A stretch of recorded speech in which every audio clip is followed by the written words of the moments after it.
స్వాతంత్ర్యం కావాల్సిందే, కానీ తెల్లోడు ఉన్నప్పుడే దళితులకు రాజ్యాధికారంలో వాటా సంపాదించుకోవాలి. అందుకు ప్రత్యేక నియోజకవర్గాలుండాలి. ఇప్పుడు కాకపోతే ఇక ఎప్పటికీ కుదరదు. అగ్రవర్ణాల పెత్తనం కింద బలహీనులు బతకలేరు.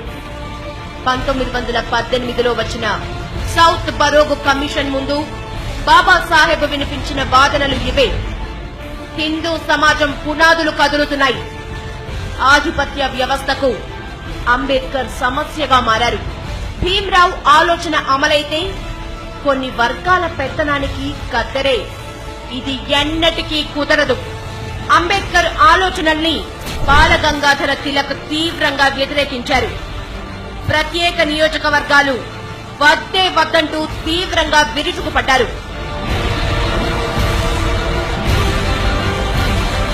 వర్ణ వ్యవస్థ దళితులను ఎలా అణచివేసిందో వివరిస్తూ బ్రిటిష్ కమిషన్ల ముందు అంబేద్కర్ వాదనలు వినిపించారు. బాబాసాహెబ్ అభిప్రాయాలను హిందూ సమాజంలోని ఆధిపత్య శక్తులు ఒప్పుకోలేదు. కానీ తెల్లోడు మాత్రం అంగీకరించాడు. దళితులకు ప్రత్యేక నియోజకవర్గాలు కల్పిస్తూ 1932లో బ్రిటిష్ సర్కార్ కమ్యూనల్ అవార్డు ప్రకటించింది. అయితే ఈ నిర్ణయంతో హిందూ సమాజంలో చీలికలొస్తాయని గాంధీజీ ఆందోళన చెందారు. హిందూ ధర్మం నుంచి దళితులు బయటకు వెళ్లే ప్రమాదం ఉందని భయపడ్డారు. కమ్యూనల్ అవార్డును నిరసిస్తూ ఎర్రవాడ జైల్లో నిరాహార దీక్షకు కూర్చున్నారు. దేశంలో అలజడి. మెజారిటీ వర్గాలు మహాత్ముడి వెంట నిలిచాయి. తన ప్రతిపాదనలను ఉపసంహరించుకోవాలని అంబేద్కర్ పై తీవ్ర స్థాయిలో ఒత్తిడి తెచ్చాయి. కాంగ్రెస్ నేతలు మదన్ మోహన్ మాలవ్య, పల్వంకర్ బలు అంబేద్కర్ తో పలుసార్లు చర్చలు జరిపారు.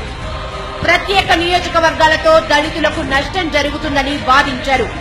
అణగారిన వర్గాలపై మెజారిటీ వర్గాలు దాడులు చేసే ప్రమాదం ఉందని భయపెట్టారు. ఓవైపు క్షీణిస్తున్న గాంధీ ఆరోగ్యం, మరోవైపు రోజు రోజుకు పెరుగుతున్న వ్యతిరేకత. దీంతో అనివార్య పరిస్థితుల్లో అంబేద్కర్ రాజీ పడ్డారు. గాంధీ ప్రతిపాదనలకు ఒప్పుకున్నారు. ప్రత్యేక నియోజకవర్గాలు కాదు కానీ దళితులకు కొన్ని సీట్లు కేటాయించడానికి ఒప్పందం కుదిరింది. దీన్నే పూనా ఒప్పందం అంటారు.